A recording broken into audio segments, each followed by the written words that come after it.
During World War I, the German military equipped the Fokker Dr-1 triplane fighter, which was quite distinctive in an era when biplanes were the mainstream.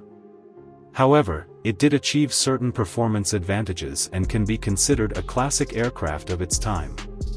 However, when it comes to multi-wing fighters, the British were very interested in the quad-plane design at the time, and today we will introduce one of them, the FK10. Multi-wing fighters were not a novelty at the time, but due to the limitations of the engine power and aircraft structure technology at the time, it was not easy to achieve a perfect balance between aircraft size and maneuverability. For example, the wings of the large bombers at the time seemed somewhat disproportionate compared to the fuselage and gave a fragile feeling.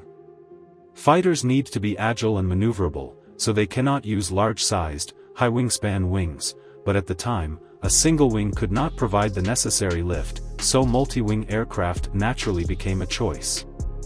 The FK10 appeared slightly earlier than the Fokker Dr-1, with the prototype being produced and flight tested by Armstrong Whitworth in 1916. The first prototype was actually called the FK9, designed as a two-seater fighter with 4 pairs of narrow wings spaced evenly, with plate-like struts connecting the wings, and the upper wing positioned forward. It was powered by a 110 horsepower Clerget 9Z rotary engine with a dual-blade propeller.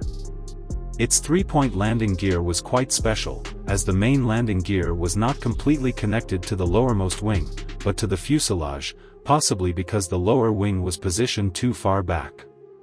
2 crew members sat in front and back, with the pilot in the front and the observer in the back. The weapons included a .303 Vickers water-cooled machine gun fixed to the fuselage for forward firing, and another .303 Lewis machine gun operated by the observer for self-defense. Tests of the FK9 revealed that the aircraft structure was quite fragile, and pilots needed to pay attention to adjusting the attitude during flight. Despite this, it still received an order for 50 aircraft, and the production version was named the FK10. The FK10 underwent appropriate modifications, with its engine being changed to a Clerget 9B 9-cylinder rotary engine, producing 130 horsepower and a maximum flight speed of 135 km per hour. The onboard fuel could support the aircraft for 2.5 hours of flight.